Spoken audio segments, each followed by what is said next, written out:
Empire Sports, Rick Horrow. This is not really a baseball stadium. It feels a little like one. It's part of one, but it's the larger ESPN Wide World of Sports Disney complex.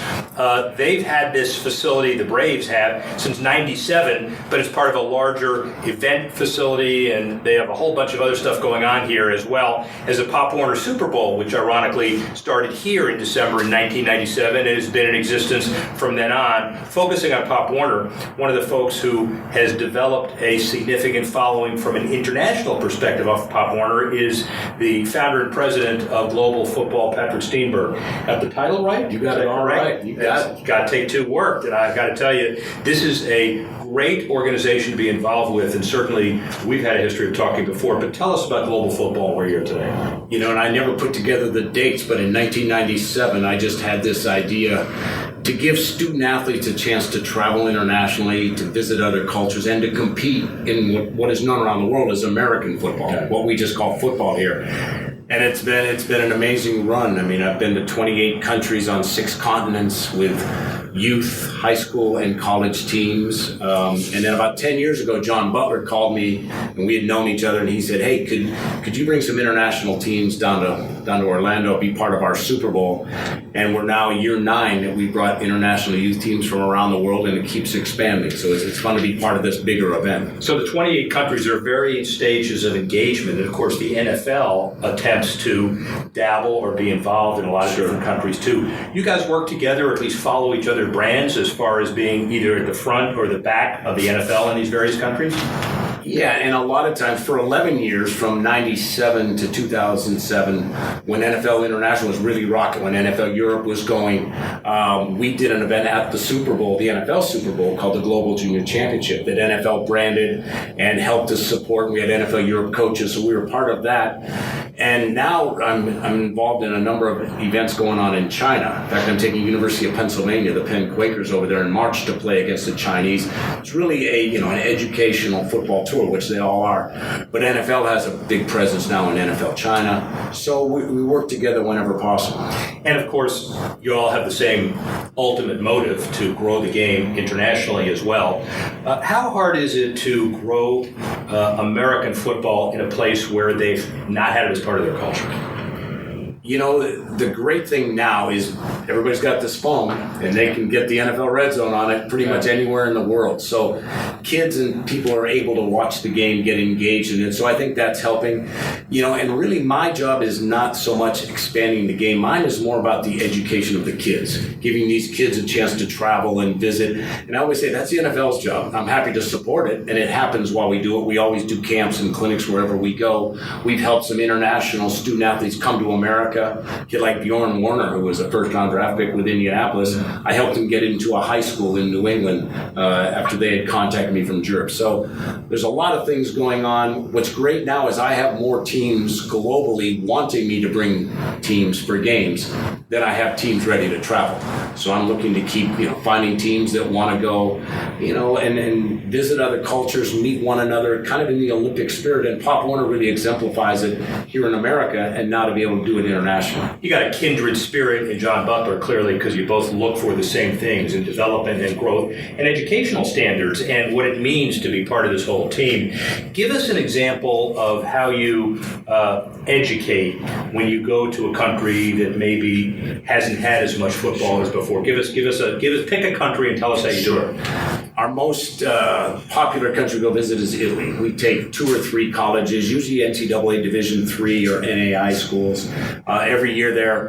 And really, while we're there, we'll have 2 practices, open them up to all the students and young kids who want to come, any of the adults, all the coaches. We'll do a coaches clinic while we're there. We engage the local football guys, and then we're going to church to visit churches, castles, museums, do social efforts, whatever we can do, service works wherever we go. And then we'll always play a game, usually against a host team from international, whether it's the Milan Seamen, the Roma team Gladiatori, or whomever. So it's more education than football, but football is the binding point, And I had a chance when I was young to travel when I was playing at Notre Dame, around America and get to travel as a team. And I just think you learn so much as a team. And these teammates who get to visit, whether they're going to Ireland or Germany or Tanzania, Africa, which we did a few years ago with Drake University, they'll remember that trip and that game for their whole life. Clearly. And let's talk philanthropy as well. You talk about social service. Sure.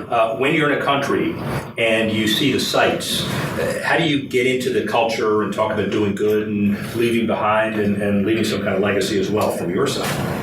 Well, we always, I have local experts who are my ground operators, who set up the tours, the visits, the things.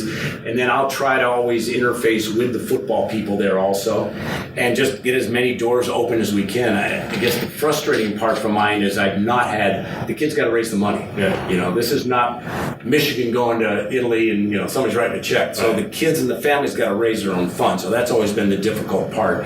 And we really have not been fortunate in getting a lot of support. Now the schools and the teams can do that on their own, but yeah, they've got to come up with the revenue to do it. American Airlines not giving us free airline tickets, but but it works. We're getting there. Well, and frankly, you're in the right direction by building critical mass. Coaches, Troy Calhoun, Chip Kelly. Yep. There is that appreciation trip that happened. Tell us about that. Yeah, a couple of years ago, I went with this group, Military Appreciation Partnerships, and with Chip Kelly, Troy Calhoun, Chris Creighton, who's at Eastern Michigan, and we went and visited military bases in Italy, throughout the Middle East, in Bahrain and Djibouti, which is one of the stranger parts of the world, in Italy. And we visited the troops, and I got to know those guys really well, just spending a week with them in the back of a C-15, flying around. And I was just felt like honored to be with those guys. But we get to do a lot of things. Wherever we do, we always offer, some kind of service. With Coach Creighton at Eastern Michigan, I tell people he is the best man in college football. One of the best coaches. You saw they beat Purdue. They took San Diego State to triple overtime, going to a bowl game again. But when he was at Drake University, he had this idea. There had never been an American football game on the continent of Africa. And he came up to me at the AFCA convention. I want to take my team there. I want to show them real poverty. I want to work with the orphans there. And I want to climb Mount Kilimanjaro. I'm like, whoa, okay, what do you want me to do? And win a football game. And win a football game. I had to find a team to play, though, because there wasn't a team in Tanzania, Africa. Yeah. So I had enough contacts in Mexico that I got their version of the NCAA, put together an all-star team. So we took a team from Mexico, a team from Drake in Iowa, about 200 people, and went to Tanzania, Africa, and had 11,000 people show up for a football game. Credible organization, and it kind of leads to kind of the core of this effort, the power of sports. We all have different interpretations of what power of sports really means.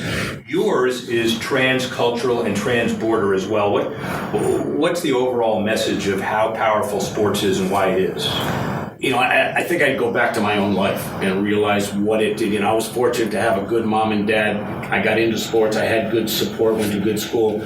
But the coaches who directed me and my teammates is what kept me centered. We all had our moments at age 17, 18, 19 where we could have gone. And to me, I think sports did that for me, and especially football. And I see the same thing happening with kids these days.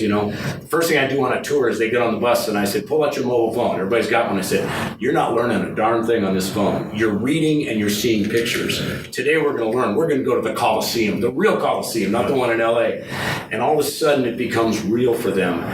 To me, we have an important place in the world, and sports plays a really important role. And the competitiveness, when they can be like today, I got kids out here from Panama playing against kids from Finland. They know nothing about each other's cultures. Well, tonight they're going to be at the pool, out there at the hotel, mixing and talking and, jiving and doing all that. That to me is the little bit we can do for the world through sports. You've got Peter Steenberge. You've got an incredible organization. My only bone to pick with you is apparently you were Theismann's backup, or you were part of Theismann's entourage, and you won 2 games, and one of them was against my alma mater, Northwestern. We weren't very good back then, so don't get all excited.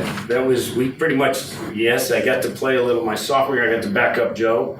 But that's when backups used to get in a lot. Yeah, well, especially against Northwestern, I'm pretty sure. Northwestern, yeah. And I did start 2 games. I may be the only quarterback in Notre Dame to be undefeated, ranked number 1, and get benched.